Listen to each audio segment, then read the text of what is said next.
Oh man, I'm so excited to be here. I'm so excited to talk to you guys. We've been trying to plan this for a minute, and I've been anxious to be up here. I've been wanting to talk to you guys for the longest, and now I get to do it. And so first things first, I gotta say thank you to Pastor Caleb for the opportunity, and I wanna take a second to honor not only Pastor Caleb, but Pastor Liz as well. Guys, we have the best youth pastors of all time. Let's make sure we let them know that. Well, like Pastor Caleb said, we're in this new series called He, Him. And I love that because I've been hearing that a lot lately. Now, not to me, don't get me wrong. I've just been hearing a lot of people say that around me. If you don't know, I'm a teacher. I teach fifth grade math and science. And so I teach in elementary school. And so in elementary school, we got recess. As a teacher, I love recess. It's 30 minutes where I can let them run and scream and I don't got to worry about nothing. But I love playing football with my boys. So during recess, we play football, and whenever someone scores a touchdown, they start going crazy. They start doing the silliest celebrations. I'll have a kid grittying 40 yards down the field or doing a random Fortnite dance. But something they've been doing recently is when someone scores a crazy touchdown. It has to be like crazy. It has to be like head top, on top of somebody, getting moss. They'll all go up to him and they'll be like, oh, he's him. Oh, he's him. And it's the funniest thing to see like 10-year-olds that excited about a football catch. But I love it. I love it. And it's so cool because they're hyping up something special. Like that dude just did something that not everyone can do. There's something special that they're saying, hey, he's him. And that's kind of what this series is going to be. We're going to be looking at God and we're going to be looking at Jesus and the qualities and the characteristics so that we can say, hey, there's something special about that. God is not just average. He's not normal. We got to give him his credit. And so that's what we're going to be doing. Coming out of February, we had this awesome series called Love Languages where we started to learn about how God loves us and how we can love God back through the 5 love languages. And one of those love languages was acts of service. And Jesus was a phenomenal example of this. The way he would show his love to others is through his words, but also through his actions, through his service to others. And today I want to talk about how Jesus was the ultimate servant. And before I go any further, I want to get this idea of the word servant clear. See, when I was younger, I thought the servant was like someone who would like hold a tray for a rich person and they're kind of waiting on their every hand and foot and whatever they need, they're there for them. And it's kind of like a degrading position. But that's not what the servant is in the Bible. In the Bible, a servant is someone who voluntarily chooses to serve others. So that means they're pushing their self aside for that moment to lift someone up. So a servant isn't something degrading or negative. A servant is something beautiful. I'm pushing myself aside. I'm putting my pride aside for a second to make sure I'm lifting you up and I'm helping you. And Jesus was a constant example of this. He would travel from town to town, from city to city, constantly serving others. He didn't enter a town and expect people to fall at their feet and worship him. He entered and saying, what can I do? How can I help? I'm looking for needs. I'm looking for people. And I'm not expecting anything in return. Jesus wasn't looking for payment. Jesus wasn't looking for a crowd of people to worship him. In fact, he would literally tell people, hey, I just healed you, but like, don't tell nobody. Like, it's not my time yet, so just chill out. He didn't want the praise. He didn't want the payment. All he did was he wanted to serve people. Mark 10:45 actually tells this about Jesus. It says, for even the Son of Man did not come to be served, but to serve and to give his life as a ransom for many. Now that verse has a lot in it, but it tells us that Jesus didn't come to be served. He didn't come for people to fall at their feet for him. He came with the sole purpose to serve others, and to the point where he would lay down his life for others. That's the ultimate service. Now some of you might say, okay, but that's Jesus, right? Jesus is supposed to be good. He was 100% God. He was 100% man.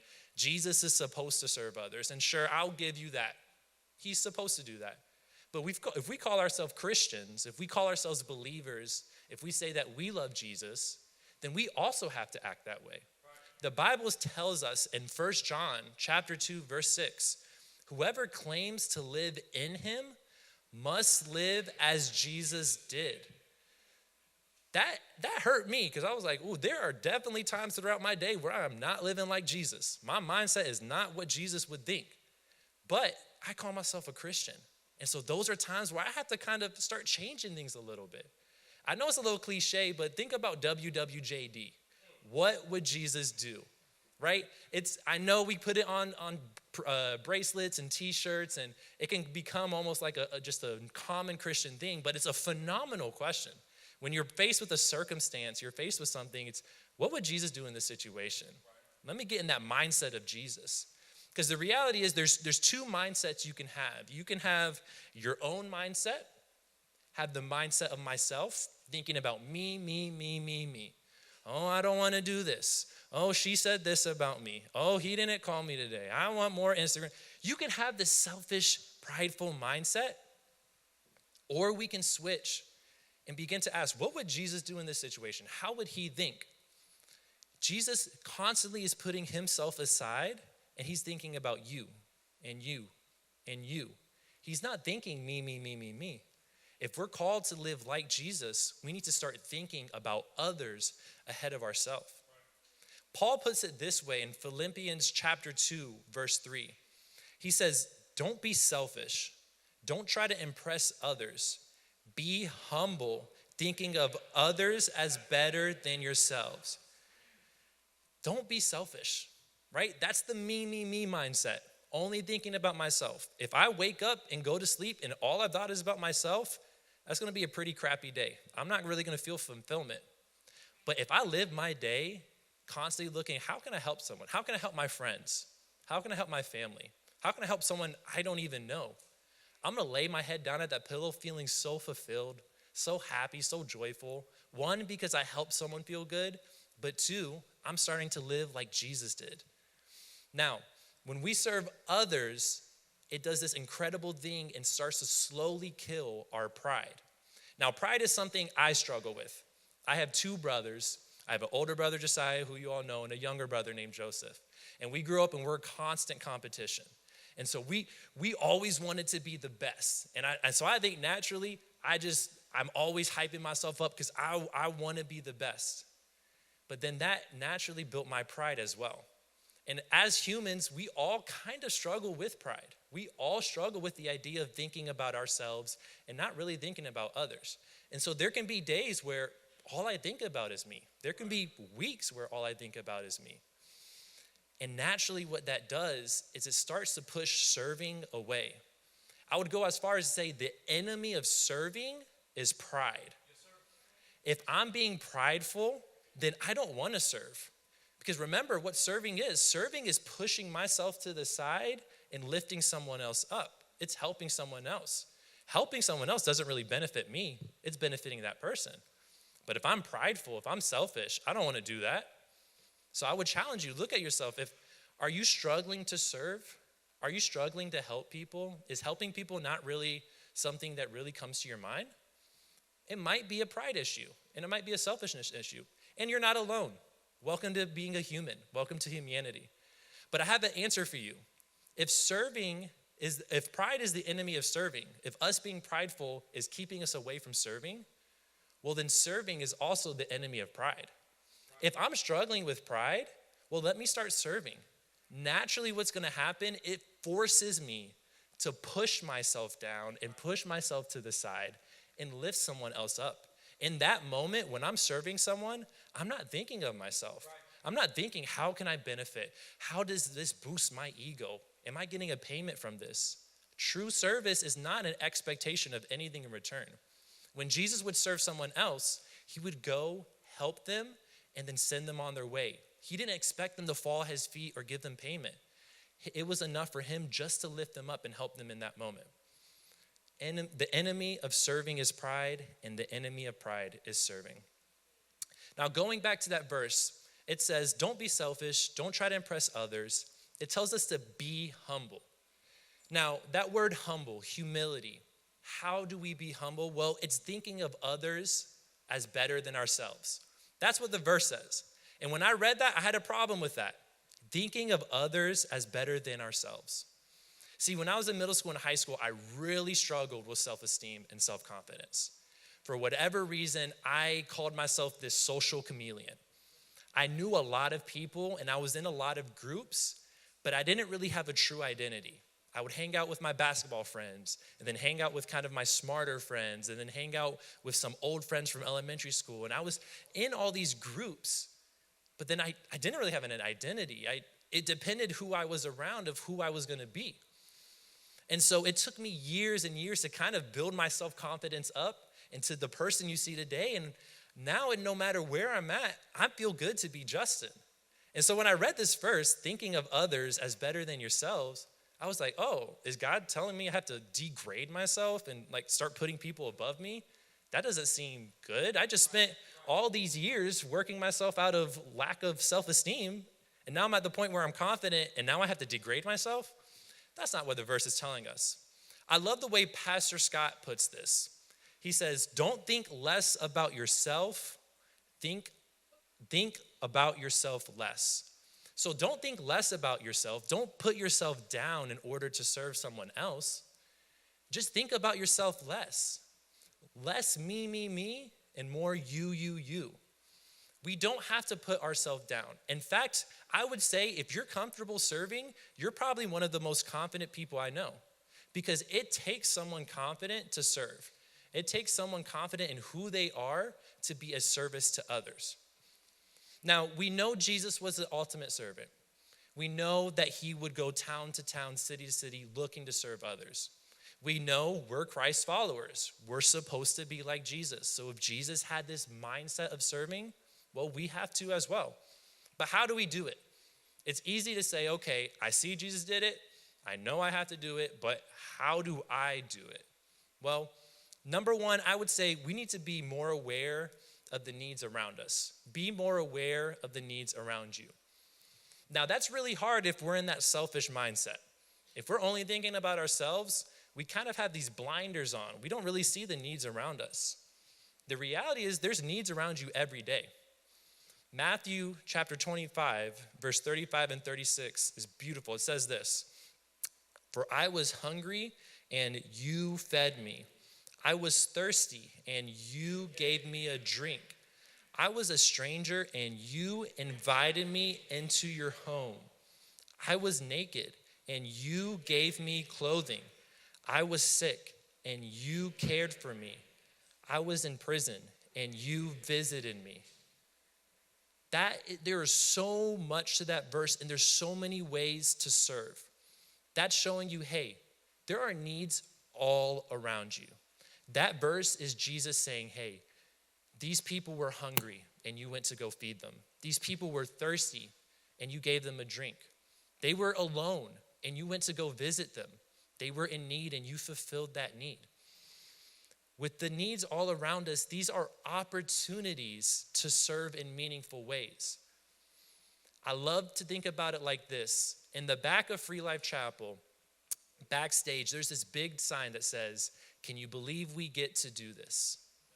Can you believe we get to do this? Can you believe that we have the opportunity to serve someone else?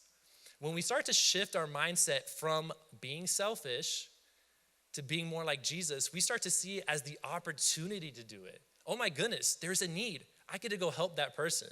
Hey, someone has a lot of stuff in their hands. Let me offer to go take something, or let me offer to open this door. It's really easy just to walk by and say, oh, I don't have enough time for that today.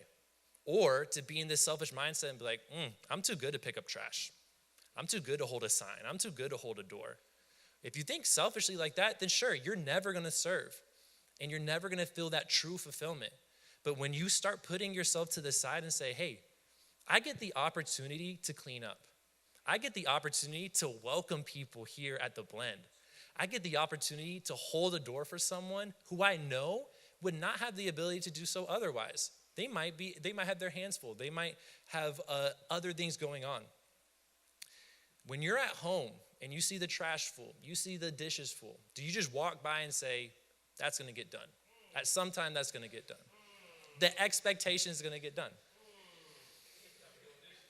It may not be your responsibility, but think about it. Is your expectation that is just going to get done? Or can you spare the 3 minutes in your important day to take out the trash? Can you spare the 3 minutes in your important day to load the dishwasher? Those 3 minutes for you may seem small. It may seem like a small task. But the people you're helping, I promise you, are going to feel this joy, this specialness, because you took time out of your day to assist them, to serve them. That's what Jesus constantly did. Jesus didn't have this payment in return. His only goal was I want to make you feel special today. You've been struggling with this for a long time. I want to lift you up. I want your life to be changed. And sure, I'm not saying emptying a trash is going to change lives, but it's going to change someone's day. I'm not saying doing the dishes is going to change lives, but I promise you it's going to change someone's day. And you do that enough, you can start seeing life change. Maybe your relationship with your parents get better. Maybe your relationship with your siblings get better. Maybe your relationships with your friends get better. Now, we read Matthew 25 a little bit earlier, showing us different ways we can serve. But the verse a little bit later says this in Matthew 25, verse 40. And the king will say, I tell you the truth.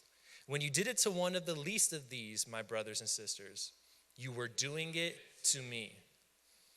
That verse is telling us when we serve others, we are serving God himself. God appreciates your service so much that he almost puts himself in that position of the person you were helping. And he's saying, thank you. You were doing that to me. And when we start to think like that, oh my goodness, serving changes. Now I'm not serving someone random or serving a family member. I'm serving God. I'm serving the creator of heaven and earth, the maintainer of everything. When we start to shift our mindset from selfishness and pride to that of Jesus, it starts to make service seem exciting. Now I get to serve. I get to help. It's so awesome. When we serve those in need, God sees it and will appreciate as if we were serving him directly. So how do we serve? Number one, we have to be more aware.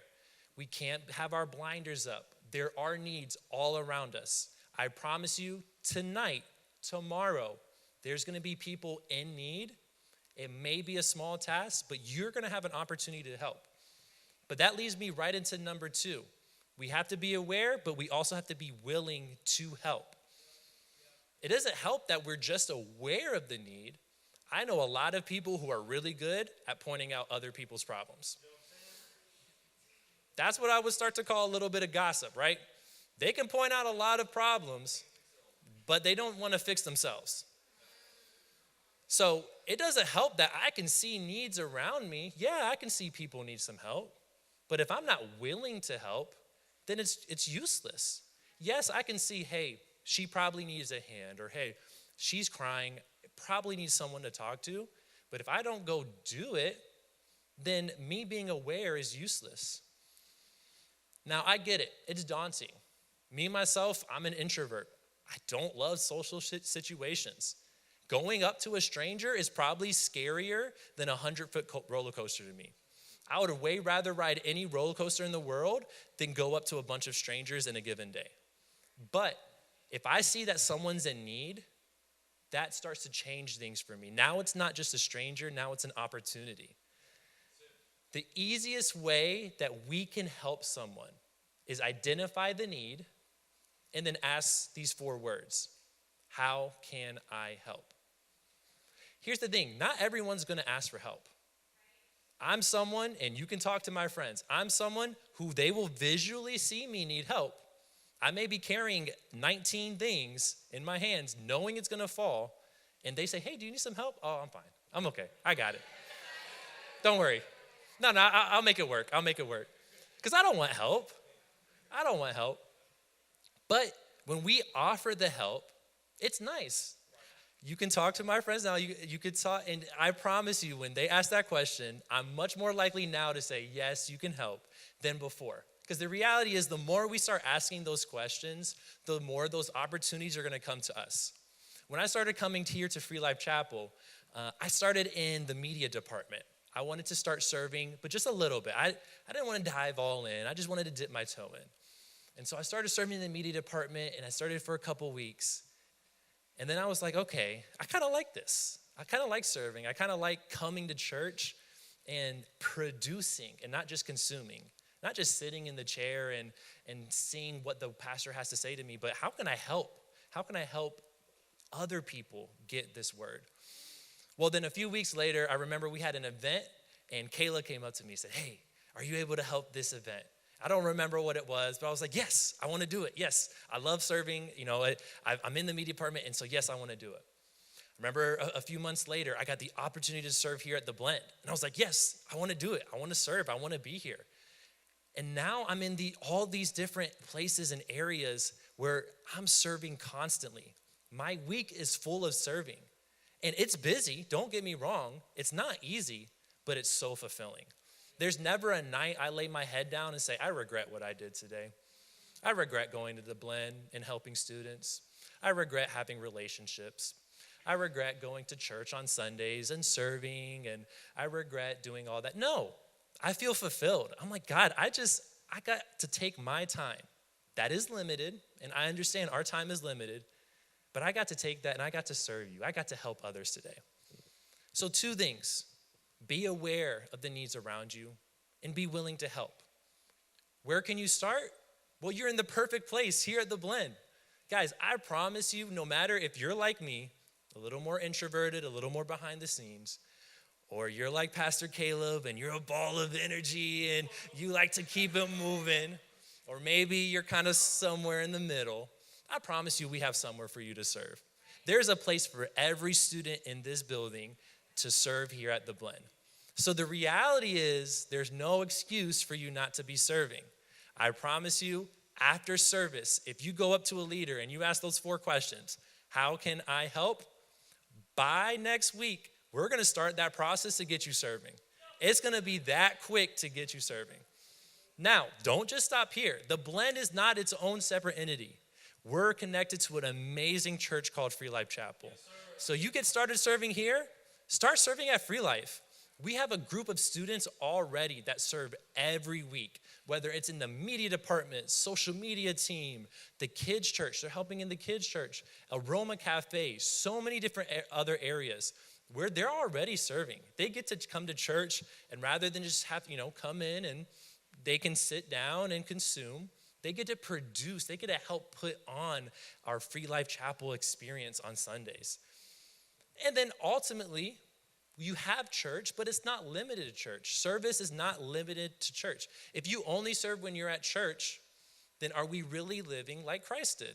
Well, Christ didn't only serve when he was in the temple. He served everywhere he went. What about at home? Are you upholding the responsibilities you have at home? They may seem small. You may be like, I don't know why my parents want me to do this. But the reality is you have a responsibility.